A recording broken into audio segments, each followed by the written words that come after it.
اسی لیے آپ دیکھیں کہ اللہ تعالیٰ نے مومنوں کی خاص صفت ایک بتائی. آیت پڑھ کے سناتی ہوں. سورۃ توبہ کی آیت 111 ہے, 111. ارشاد باری تعالیٰ ہے, ان اللہ اشتری من المؤمنین انفسهم واموالهم بان لهم الجنہ, بے شک اللہ نے خرید لی مومنوں سے ان کی جانیں اور ان کے مال, کیونکہ ان کے لیے جنت ہے. یعنی ہم سودا کر چکے ہیں. جنت کی قیمت کیا ہے؟ جان بھی دے دو, مال بھی دے دو, اپنا آپ بھی دے دو میری خاطر اور اپنا مال بھی میرے حوالے کر دو, نتیجتاً میں تمہیں جنت دوں گا. اب اگر ہم نے اپنی انا بھی اپنے پاس رکھی ہے نا, اپنی مرضی کرنی ہے اور اپنے مال میں بھی اپنی مرضی کرنی ہے, تو پھر دیکھ لیں کہ سودا کس قسم کا ہے. کہ آپ کسی کے ساتھ جا کے سودا کرتے ہو, کوئی چیز پسند کرتے ہیں, قیمت طے ہو جاتی ہے اور آپ کہتے ہیں اچھا میں لا کے دیتا ہوں, ابھی آپ اس کو الگ رکھیں, اور آپ پیسے لے کے نہیں جاتے, تو دکاندار کیا کرے گا؟ کچھ انتظار کرے گا, اس کے بعد وہ چیز کسی اور کو بیچ دے گا جو پیسے لے کر آئے گا. تو اللہ تعالیٰ نے بھی ہمارے لیے جنت تو رکھی ہوئی ہے, کام یہ ہے کہ ہم قیمت لے کے جائیں اور وہ اس سے لے لیں. اور قیمت دو چیزیں ہیں, جان ہے اور مال ہے. یہ دو چیزیں اس کی مرضی کے مطابق استعمال کرنی ہے. اور اس کے لیے کیا کرتے ہیں؟ یقاتلون فی سبیل اللہ, اللہ کی راہ میں جنگ کرتے ہیں, لڑتے ہیں. فیقتلون ویقتلون, مارتے ہیں اور مارے جاتے ہیں. یعنی جہاد کا اعلیٰ ترین حصہ قتال کی طرف اشارہ ہے. وعد اللہ حقا فی التوراۃ والانجیل, اللہ کا سچا وعدہ ہے تورات اور انجیل میں, والقرآن, اور قرآن میں. قرآن میں کوئی وعدہ اتنا تاکید سے نہیں کیا گیا جتنا اس بات پر وعدہ کیا گیا جو 3 کتابوں کی گواہی کے ساتھ. ومن اوفی بعہدہ من اللہ, اللہ سے بڑھ کر وعدہ پورا کرنے والا اور کون ہے؟ فاستبشروا ببیعکم الذی بایعتم بہ, خوشیاں مناؤ اس سودے کو جو تم نے اللہ سے چکا لیا. کہ یا اللہ ہمارا مال اور جان تیرا, اور بدلے میں تیرے سے ہم جنت لینے والے ہیں. وذالک الفوز العظیم, اور یہ سب سے بڑی کامیابی ہے. اور ان کی صفات کیا ہوتی ہیں یہ سودا چکانے والوں کی؟ التائبون, توبہ کرنے والے. العابدون, عبادت کرنے والے. الحامدون, اللہ کی حمد و ثنا کرنے والے. السائحون, سیاحت کرنے والے, اللہ کی خاطر گھر سے نکل کر سفر کرنے والے. الراکعون, رکوع کرنے والے. الساجدون, سجدے کرنے والے. الآمرون بالمعروف والناہون عن المنکر, نیکی کا حکم دینے والے اور برائیوں سے روکنے والے. یہ اس سودے کی تفصیلات ہیں, اس سودے کی شرائط ہیں کہ جب تک ہم نیکی کا حکم نہ دیں, برائی سے روکے نہ, ہمارا اپنا بھی نیکی پہ قائم رہنا مشکل, ناممکن ہو جائے گا. لہذا اگر جنت چاہیے تو یہ سارے کام کرنے کی ضرورت ہے. والحافظون لحدود اللہ, اور اللہ کی حدوں کی حفاظت کرنے والے. وبشر المؤمنین, خوشخبری دے دو مومنوں کو, ایمان والوں کو, کہ جنہوں نے اللہ سے یہ سودا چکا لیا. کیا ہمارے اندر یہ صفات ہیں؟ اور اگر شرائط پوری نہ کی, کہیں ایسا نہ ہو سودا کینسل ہو جائے.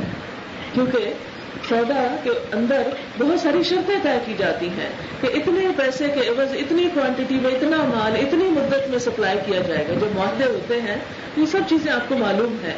تو بالکل اسی طرح ہم بھی اللہ سے ایک معاہدہ کر چکے ہیں اور اس معاہدے کی شرائط کو پورا کرنا ہوگا. اور اگر ہم توڑ دیں گے, کیونکہ جب کوئی معاہدہ ایک طرف سے توڑ دیا جاتا ہے تو دوسری طرف سے پابندی شرط نہیں رہتی. مثلا اگر 2 پارٹیز ہیں, بڑی اچھی ڈیل ہو گئی ان کے درمیان, ایک پارٹی نے ودرا کر لیا, پیچھے ہو گئی, تو دوسری پارٹی کیا کرے گی؟ مفت میں جا کے چیز فراہم کر دے گی؟ نہیں. لہذا دونوں طرف کا معاملہ برابر کا ہوگا تو بات بنے گی. اللہ تعالیٰ اپنی جنت کی طرف بلا رہے ہیں, حکم ہے قرآن پاک میں, اللہ تعالیٰ فرماتے سارے ہو, جلدی سے آگے آؤ, دوڑو. کس کی طرف؟ الی مغفرۃ من ربکم وجنۃ عرضها السماوات والارض, اللہ کی بخشش کی طرف, اور اس جنت کی طرف جس کی وسعت آسمان و زمین کے برابر ہے. لیکن ہم تو دنیا پہ ہی راضی ہو گئے. جیسے اللہ تعالیٰ فرماتے ہیں ارضیتم بالحیات الدنیا, کیا دنیا کے ساتھ ہی راضی ہو گئے؟ اور دنیا تو آخرت کے مقابلے میں کچھ بھی نہیں. کیا بتایا گیا ہمیں کہ بس اتنی ہی ہے جیسے سمندر میں ایک انگلی ڈبو کے نکالو تو جو پانی انگلی کو لگا ہے یہ دنیا ہے, اور وہ سارا سمندر آخرت ہے. اس کے مقابلے میں ہم اس کے اوپر مطمئن ہو کے رہ گئے. اللہ تعالیٰ فرماتے ہیں قرآن پاک میں کہ نکلو اللہ کے راستے میں, خواہ ہلکے ہو یا بوجھل. لیکن کیا ہوا تمہیں کہ جب تمہیں اللہ کے راستے میں نکلنے کو کہا گیا تو تم زمین سے چمٹ کے رہ گئے اور دنیا پہ ہی راضی ہو کے رہ گئے. تو یاد رکھو کہ آخرت میں دنیا کا یہ سب کچھ بہت تھوڑا نکلے گا. بڑے بڑے محلات بھی اگر ہمارے نام پہ ہوں, بڑی بڑی پراپرٹی ہو ہمارے پاس, بڑی بڑی جاگیریں بھی ہوں, بہترین لباس بھی ہوں, بہت زیادہ بینک بیلنس بھی ہو, لیکن انسان کے مرنے کے ساتھ ہی اس کے ہاتھ بالکل خالی رہ جاتے ہیں.